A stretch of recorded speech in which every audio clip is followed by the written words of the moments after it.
આજે આપણે ફક્ત 5 જ મિનિટમાં રેડી થઈ જાય એવી રેસીપી બનાવીશું। તેની માટે સૌથી પહેલા આપણે બેસનને ચાળીને એક વાડકી બેસન લઈ લીધું છે।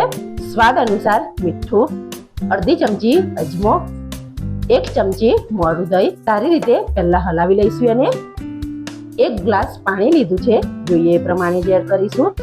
બેસન હંમેશા ચાળીને જ લેવાનું છે એટલે એના ગાંઠા પડી ના જાય। બેટરને આપણે આ રીતે રાખ્યું છે, એ બહુ જાડું પણ નહીં બહુ પાતળું પણ નહીં। 5 મિનિટ એને રેસ્ટ આપવાનો છે। બેટરને 5 મિનિટ થાય ત્યાં સુધી આપણે 3 બટાકા છોલીને લઈ લીધા છે। આ રીતે છીણીની મદદથી આપણે ચિપ્સ પાડી લઈશું।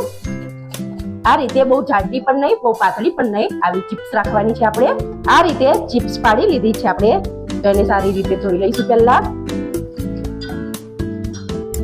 કાણાવાળા વાસણમાં કાઢી લેવાની છે અને ધોઈને।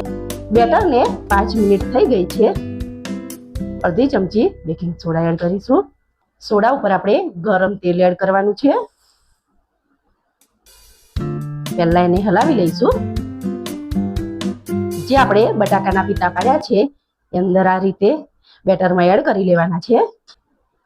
આ રીતે આપણે બેસનમાં ડબોરીને મૂકી લેવાના છે। આ નાસ્તો આપણો 5 જ મિનિટમાં રેડી થઈ જાય છે।